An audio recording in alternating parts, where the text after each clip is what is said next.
Hi everyone, welcome back. Today we'll be focusing on a new topic. It is called post-translational modification of proteins. Post-translational modification of proteins. So, going back to the central dogma of molecular biology, when you go from DNA to RNA, mRNA specifically, to proteins, we know that this part of the path, this part is referred to as transcription, and this is referred to as translation.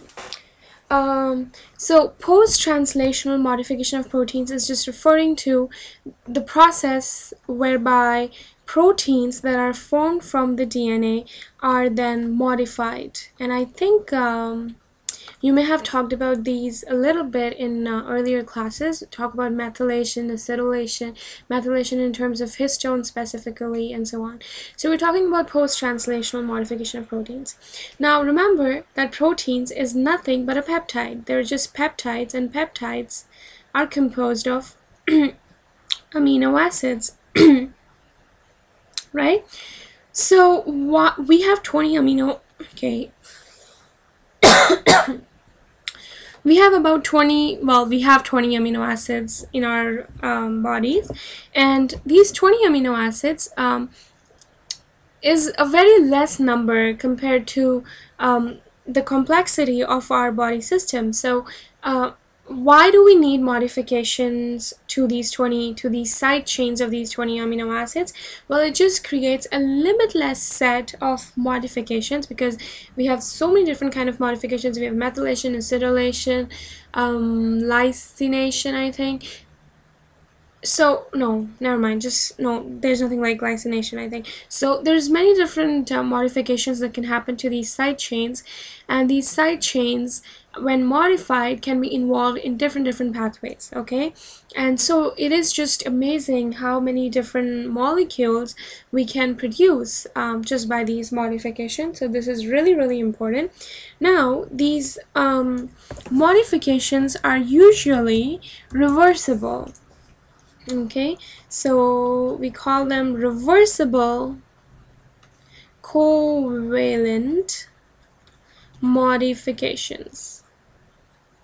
Okay, so because they are reversible, it allows these covalent modifications to work like molecular switches.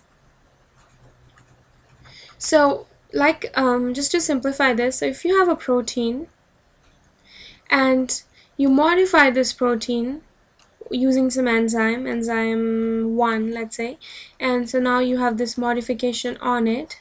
All right, so this was my protein, no modification on it, and now I have my protein with modification on it. Now this protein may not in its unmodified form catalyze a reaction, for instance. Now suppose I need something, molecule A, to be produced inside my body, and I know that this modified protein can help trigger the sequence of events that will lead to the production of molecule A. So what I do is whenever I need those proteins, I get these proteins to get modified so that they have this modification on them, and then now that we have this form of the protein, it goes through this series of reactions and it produces molecule A. Okay, now say for instance I've had enough, I don't need it anymore. What do? Well, I just use another enzyme 2, and remove this modification so that the protein goes back to its original form, and this original form is no longer involved in this series. It will not take part in this part of the biochemical pathway. So basically it's a reversible reaction. I can add the modification and I can remove it in a way that this helps me to create a molecular switch for my reactions, and it helps me to turn things off and on whenever I need to. So 3 seconds left. See you guys in the next video. Thank you.